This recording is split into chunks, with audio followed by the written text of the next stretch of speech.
پێشتر سکاڵا تۆمارکرا بوو ڕەنگە بەڕێزێکی لاوانە کە لە دەدگا سکاڵا تۆمارک لەسەر مەسەلەی موچەی فەرمانبەران و خواردنی لە حکوومەتی هەرێمەوە ئەنجامی دەبێت ئەوانە لە ڕاستیدا ئێمە منەمە دووەم جارە سکاڵا تۆمارەکەم لە دادگای باڵای فیدراڵی لەسەر حکوومەتی هەرێمی کوردستانیش و لەسەر بەغداش نەکرد لەسەر لایەکیان بۆی کە چونکە هەم لە ڕووی دەستوریشەوە وایە ینی لە ڕووی قانونیشەوە هەر دەبێت بۆ شێوەیە بێت. باش ئەنجامەکانیان چی بوو؟ ئەمەی ئەخیریان وەڵامی وەزیری ئەخرێمە ئەوانەی کە داوایان لەسەرە ینی تەرەفەکان وەزیری دارایی ئیتحادیە، وەزیری دارایی هەرێمە، سەرۆکی حکوومەتی هەرێمە. بەڵێ چونکە ناکرێ ئێمە قسەکەمان لەسەرەوەی داواکەمان سەرەوەی ناکرێ موچە و موچەی خەڵک ببەسرێتەوە بە کێشەی نەوت و کێشە سیاسەکانی نێوان هەرێمی حکوومەتی ئیتحادی. داوامان لە هەردوودا هەیە بابەتی موچە جا بکرێتەوە لەم مەلەفانە. لەوانەیە بۆ هەرێمیش قازانج بێ بە حکوومەتی هەرێمیش قازانج بێت لە ڕۆیشتەوە. ڕاستە خەلەلەکە لە دەسەڵاتدارانی هەرێمی کوردستانەوەیە، بەڵام دەکرێت وەزیری دارایی حکوومەتی هەرێمی کوردستان وەڵامی داوینێتەوە. ئەم وەزیرەی ئێستا؟ بەڵێ وەزیری دارایی حکوومەتی عێراقیش وەڵامی ناردۆتەوە، وەزارەتی دارایی حکوومەتی عێراقی ماوەتەوە سەرۆکوەزیرانی هەرێمی کوردستانیش وەڵام بنێرێتەوە بۆ ئەوەی کە دادبینەکە دەست پێ بکە تا ئێستا وەڵامەکەی ئەمان تاخیرە و نێناردۆتەوە.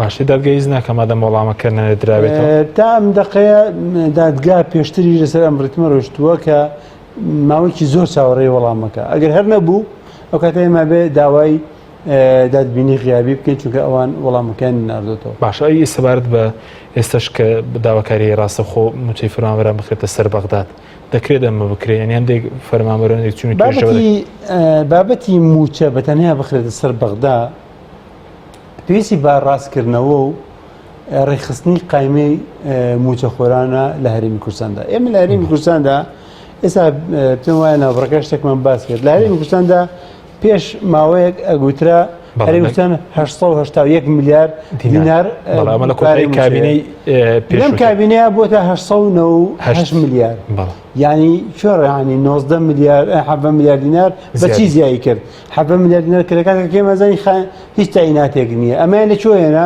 مەگەر تەنها لە هێزە تایبەتەکانی خۆیان لە خەڵکیان تاین کردبێ. ئەمە مانای ئەوەیە کە لە هەرێمی کوردستانە شەفافیت نییە. بەغدا دەیەوێت ئەم بابەتە بەڕوونی لەگەڵ هەرێمی کوردستاندا گفتوگۆ بکە. لیستی موچەخۆران چەندە؟ لیستی خانەنشینی چەندە؟ ئایا بۆ ئێمە لە ساڵی ئەمە ئەم قسە قەزەیەش دەبێت یەکلا بکرێتەوە بۆ ئێمە لە نەوەتوەکانەوە کە لەوەتی موچە ئەدرێت استحقاقاتی خانشینی لە موچەخۆر وەرەگیرێ بەڵام سندوقی خانشینیمان نییە هاتوتە سەر خەزانەی گشتی و دارایی گشتی و دیسانەوە بۆتەوە پارە بۆ ینی بۆ خەزانەی گشتی و تەوزیع کراوەتەوە لە کاتێکا کە وایە وەکو بەغدا بچێ ناو سندوقیشی تایبەتەوە بۆ کەسێک کە خانشین دەبێت زەخت لەسەر حکومەت نەکا.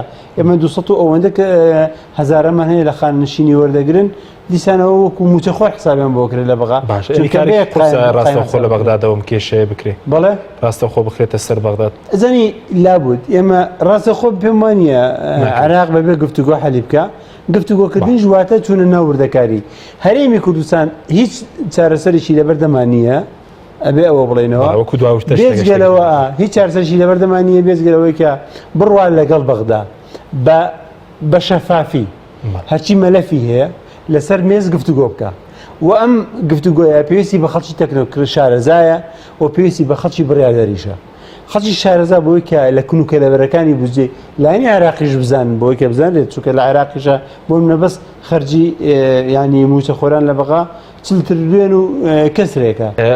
دوا پرسیارم زۆر بە کورتی ئەگەر کێشەی موچە چارەسەر نەکرێت ناڕەزایەتی خەڵک کە پێ دوای هیچ کاتێک وەکو ئێستا خەڵک تووڕەیە ینی دۆخێکی خراپ دروست نابێت بە کورتی بێ سپاس دەکەم. وەڵام پێم وایە دەمێکە خەڵکی هەرێمی کوردستان مافی خۆیەتی کە دەمێکە تووڕەن هەر تووڕەیەکەیان ئەم جارە جیاوازە. باش من پێم وایە تووڕەیی ئەم جارە کە لە تووڕەیی پێشتری زۆر زیاترە و خەڵک زۆر بە نەفەسێکی تۆند مافی خۆی تێڕەخنن لە مسەڵاتە بگرێ و ئەشی گرێ بەڵام ئاسوویەک نابینێ بۆ ئەوەی کە چۆن گۆڕانکاری بکرێت و چی بکرێت بۆ ئەوەی کە ئەم مڵۆزمانەی لەکۆڵ بێتەوە.